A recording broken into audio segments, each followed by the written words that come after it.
नमस्कार, मी रामराजे शिंदे. NDTVच्या डिजिटल प्लॅटफॉर्मवर तुमच्या सर्वांचं स्वागत.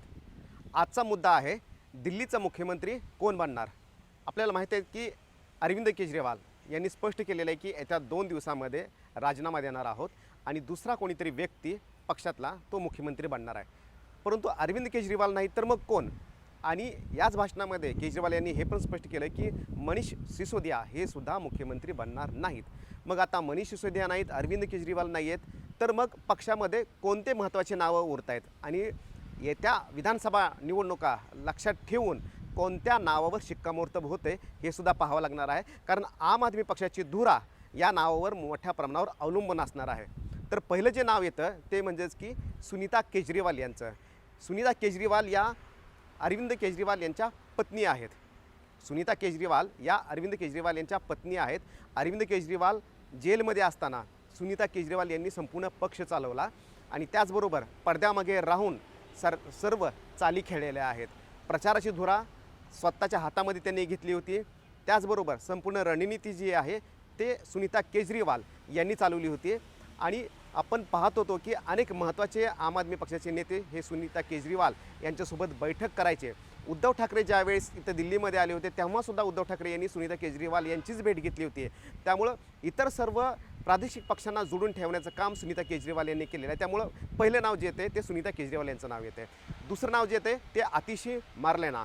आतिशी यांच्याकडे सर्वात महत्त्वाची खाती आहेत. महिला आणि बालकल्याण विभागसुद्धा त्यांच्याकडे आहे. त्या महिला आहेत आणि केजरीवाल आणि मनीष सिसोदिया जेलमध्ये असताना पक्ष चालवण्याचं काम, सरकार चालवण्याचं काम आतिशी मर्लेना यांनी चोखपणे केलेलं आहे.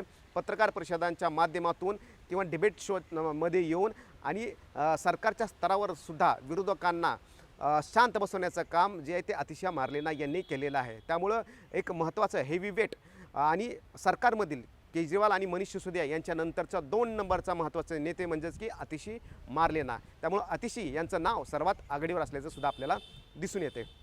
तिसरं म्हणजेच की सौरभ भारद्वाज.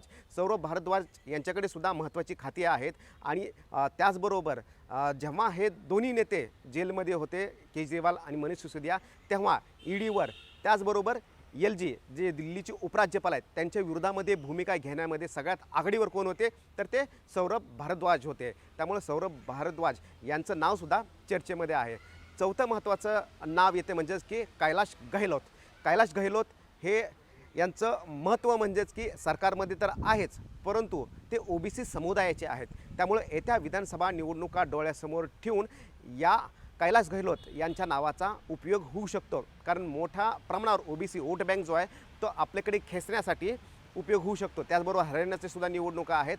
अशावेळी गहलोत यांचं कार्ड जे आहे OBC कार्ड ते चालू शकतं. त्यामुळे कैलाश गहलोत यांचं सुद्धा नाव येऊ शकतं. तर पाचवं नाव आहे गोपाल राय यांचं. गोपाल राय हे ज्येष्ठ नेते आहेत आणि त्यामुळं विरोधकावर सुद्धा आणि सौम्य चेहरा म्हणून गोपाल राय यांच्याकडे पाहिलं जातं आणि ज्येष्ठ नेते आहेत. त्यामुळं एक बुद्धिजीवी लोकांची जी आम आदमी पक्षामध्ये बुद्धिजीवी लोकांचा जो ग्रुप आहे त्याच्यामध्ये गोपाल राय हे महत्त्वाचे नेते आहेत. त्यामुळे गोपाल राय यांचं सुद्धा नाव पुढे येऊ शकतं. खरं तर ही 5 नावं आहेत परंतु या 5 नावापैकी आम आदमी पक्ष किंवा अरविंद केजरीवाल यांच्या डोक्यामध्ये कोणतं नाव असणार आहे? आपण जी माहिती घेतली त्यानुसार महिला मुख्यमंत्रीपदाचा चेहरा दिला जाणार असल्याची आपल्याला माहिती मिळते.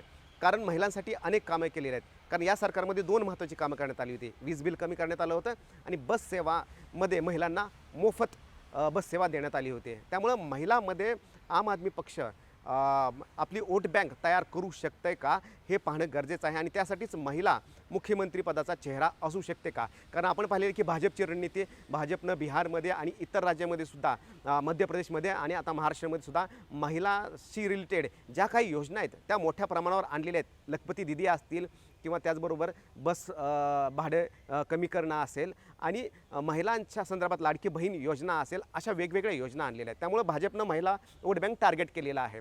मग अशावेळी भाजपपासून तो महिला वोट बँक तोडण्यासाठी एक महिला मुख्यमंत्री देण्याचं काम आम आदमी पक्ष करू शकतं. परंतु ही महिला कोण असणार आहे?